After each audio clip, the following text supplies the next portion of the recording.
O siya, ako nga pala si Potpot or Potpot TV. Maraming salamat nga pala sa inyo. Pero bago yun, pasensya na nga pala sa inyo dahil madalang ako maglabas ng video.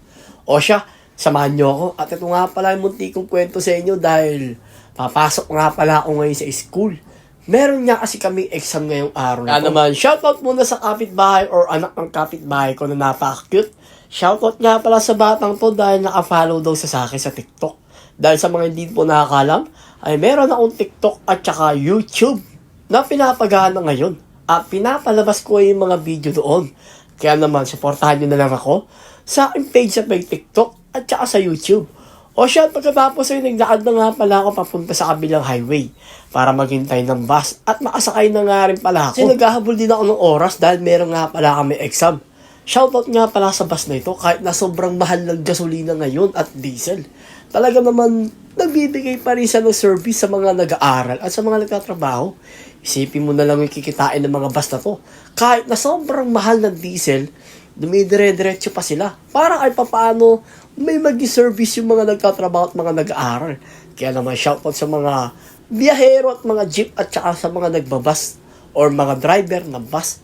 O siya, pagkatapos na nila, buwaba na nga pala ako ng Victory Liner ng minibus. At naglakad na nga pala ako papunta sa school namin dahil kailangan ko na rin magmadali. Dahil maaga nga pala yung umpisa ng aming exam. Habang naglalakad nga pala ako, iniisip ko na nga pala yung gagawin ko sa school. Dahil nga naman, sobrang naming exam. Siguro mga 5 or 4 yung exam namin ngayon. Kaya naman talagang pati utak ko ay namamaga sa kakaisip sa kanya. O siya, nandito na nga pala ako sa bahay ng Subic. At naglalakad na nga pala ako papasok ng kolehiyon ng Subic. Shoutout nga pala sa mga nag-aaral sa I Love KNS. Kaya mag-aral kayo ng mabuti ha.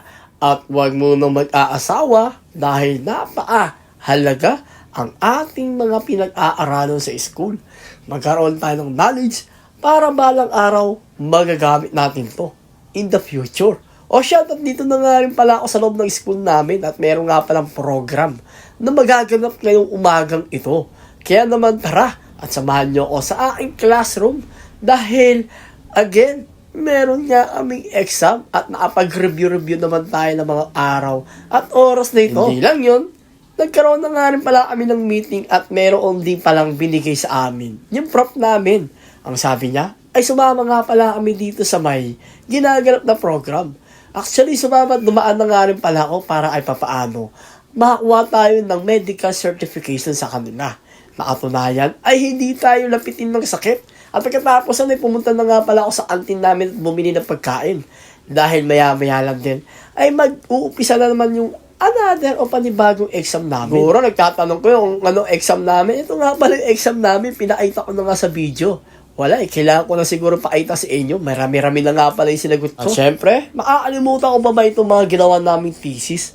Ito nga sa mga hindi po nakakalam. Tapos sa yung thesis namin, naabay na. May mga binabalik-balikan lang talaga ako sa college ngayon na dapat graduate na ako.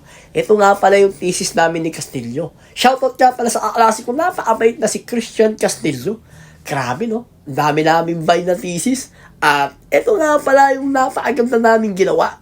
Pinagtulungan nga pala namin at talagang kami makatulog ng mga araw at umaga dito. Kaya naman maraming salamat at shoutout nga pala sa'yo, Christian Castillo. Ito nga again yung thesis namin ha.